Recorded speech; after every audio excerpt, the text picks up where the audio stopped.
Well, I'm here for two reasons, actually. One was to meet Albert. There he is. Oh, wow. And the other? Was to meet you. What's up?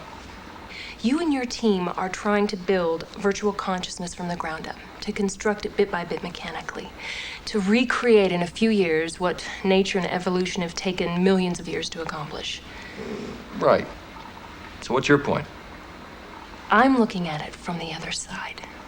See, I see the brain as something that I am not going to be able to understand or decode in my lifetime. But that's okay. You don't have to understand something to use it. You don't? You don't have to understand electricity to turn on a lamp. You don't have to understand gravity to keep from falling from the earth. So how do you suggest we turn on the lamp? You're talking about building a consciousness. I'm trying to import one.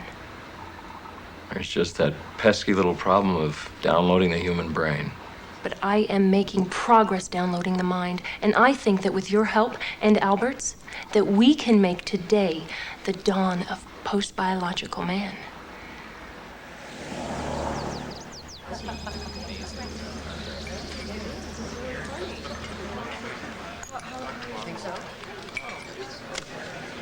So, what do you think?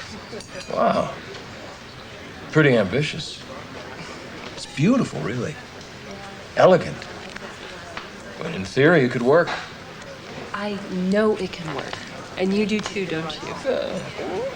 In theory. You certainly know a lot about my work. Yes, I've read everything you've ever published, even the Time Pope. I'm so sorry. It was my one and only attempt at science fiction, and it won't happen again. It wasn't very good.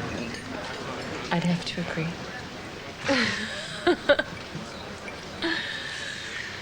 You aren't what I expected. How's that? Your books and your picture, they are so intense. Oh, like this. Exactly. But you're not. Well, thanks, I guess. I've even been to a couple of your lectures. At Stanford, Post-Biological Man, Part 1. Yeah, I'm going back next week to do part 2. I know. Tell me, how do you find people react to the concept of immortality? Well, I think the idea scares most people. You know, they're scared of all that life. Afraid of being limitless, afraid of losing boundaries. Yeah. It doesn't scare me, Dr. Messenger.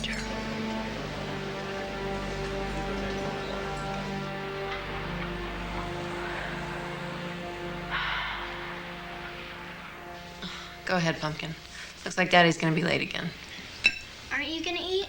Nah, I think I'll wait for Daddy to get home. When's Dad coming home? Whenever he's done working.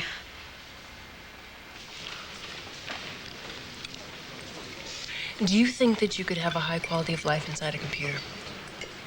Why not? We're computers now. Only biological ones that don't work that well, that don't last that long. There are colors we can't see, there are sounds we can't hear. Who knows what else we're too primitive to experience? I say we move on. And what about pleasure?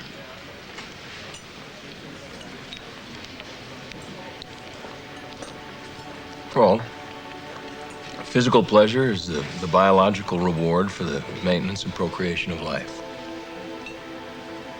So non-biological life would respond to different necessities. So the desire for